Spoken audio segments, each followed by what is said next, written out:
If you've been dumped, you're probably feeling pretty confused right about now. I mean, why did they decide to end things rather than working it out? Was there anything you could have done differently? How do you get them back? Well, what if I told you your ex is actually probably even more confused than you are about the breakup? In this video, I'll explain the source of their confusion and how you can use this information to get a second chance. I, of course, am Brad Browning, author of The X Factor, the best-selling guide to getting your ex back. And I'm here to offer you some certainty in a confusing time. Please go ahead and hit subscribe to get notified of every new week's video. So let's get into the topic of this video, which is confusion. Now, I'm guessing you're watching this video because your ex has said that they're just not sure if they want to be with you and that they're confused by all their feelings about you and the relationship. Or maybe they haven't shared that with you, but you can tell that they're all mixed up because they exhibit some of the following signs. Number one, they're hot and cold. Now, this is the most common way that your ex will show you that they're feeling confused about the breakup. You might even have noticed it towards the end of your relationship. At times, they feel very connected to you, warm and even loving. They might reach out, say nice things, and tell you that they miss you. And then at other times, they're really firm about their decision to end things. And that's when they'll be cold, standoffish, and otherwise just, difficult to reach. Sign number two, they're really angry at you. Now, anger is a part of many breakups, but it's often a cover for something else. So if your ex can't stop reaching out to you to tell you how much you hurt them and how mad they still are, then this can actually be a sign of confusion. Because if they were really over you, they'd be focused on moving on. But the fact is that they still care enough about you to be angry and share that anger with you. That's a sign that they're still invested in the relationship. Sign number three is that they contact you out of nowhere.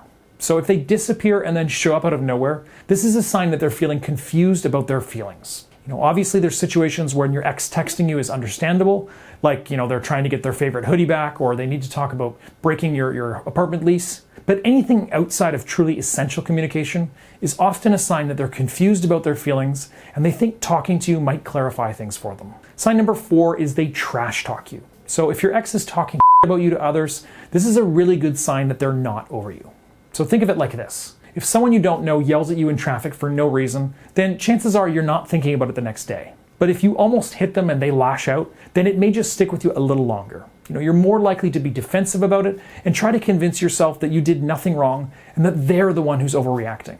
And this is because when we're truly not at fault, we won't take something personally. It's when we know that we've made a mistake that we try to convince others and ourselves that we did nothing wrong so that we can feel better about the situation.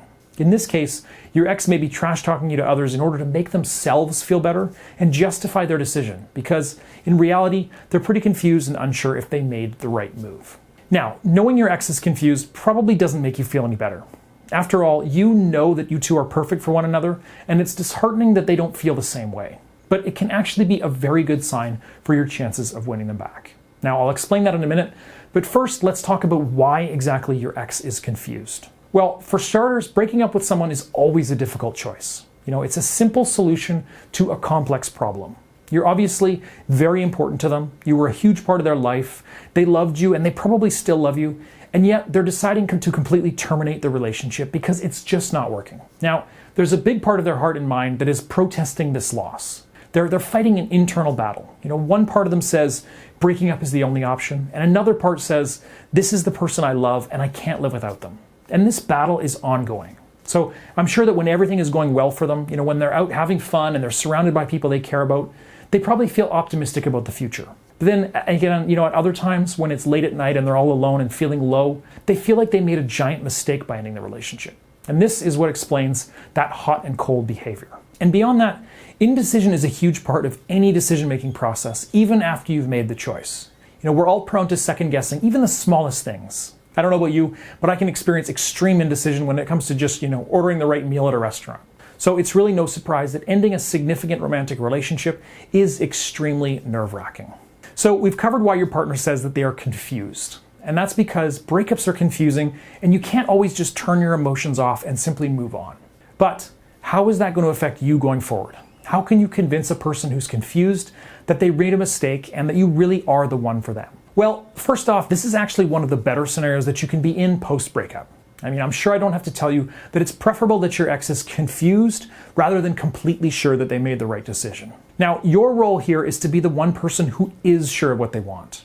Their confusion leaves them in a vulnerable state. They're looking to be told the right way forward, and if you can show them that you know this way, you'll have no trouble making this work. Now, don't be pushy or aggressive here. That's the wrong move because it's going to harden them against you and cause them to decide once and for all that they did make the right decision by ending things. In fact, pulling away is actually the best move you can make. I mean, they asked you for space by breaking things off, so don't let them guilt trip you into staying in constant contact. While it might seem like a good idea, in reality, by keeping up contact with them, you're not actually getting any closer to winning them back. Instead, you're helping to manage their emotional state and make them feel better. In essence, because you're helping them get through the hardest part, you're actually helping them get over you and move on. And this is hard to see from the inside, but trust me, this is a very common pattern. And this is because you're creating a new relationship with this person. You're no longer experiencing joy, love, and physical affection with them. Instead, you're becoming, more of a confidant and a shoulder to cry on. And that's a clear step back. And by accepting that, you're letting them know that you're okay and with just being their friend. So instead, let them know in no uncertain terms that you want a relationship with them, but since they don't want that, you have to give them space to figure it out on their own. Now, I realize this can be hard, but it's a great note to end things on because it lets them know that they're the only thing that's preventing this relationship. So if their confusion can actually help you get them back, how does that play out? Well, first off, instead of you helping them through this difficult time, you need to back off completely. And I'm sure you're not going to be surprised with what I'm going to say next. That's right, it's time for no contact. And if you've seen any of my past videos, you know all about no contact. If not, just check out some of the links that I'll put in the description for some more details. But basically, no contact means cutting yourself off from your ex for around 30 days. It sounds difficult, I know, and it is difficult to put into practice, but this time is essential if you want to have a second chance in the future. Now, this 30 days apart lets you both process the breakup and start to really appreciate what you've both been taking for granted. And on top of that, it makes your ex worry about losing you, which is exactly what we want. At the end of the day, absence really does make the heart grow fonder. Now, these 30 days of silence should be filled with self-improvement, goal setting, and basically just living life to the fullest. And then when the time is up, you want to be a better, more successful version of yourself in ways that your ex will see and appreciate. Now, one of the best ways to do that is to sign up for my personal coaching service over at breakupbrad.com/coaching. I work with you to create a customized plan for your specific situation. And together, we can explore your options and talk strategy during no contact and beyond. Check out my current availability right now over at breakupbrad.com/coaching and sign up today because those spots do fill up very quickly. So let's assume you've done all that. It's been 30 days of no contact and you're ready to reconnect with your ex. How does their confusion impact things? Well, like I said, your role here is to be the person who isn't confused.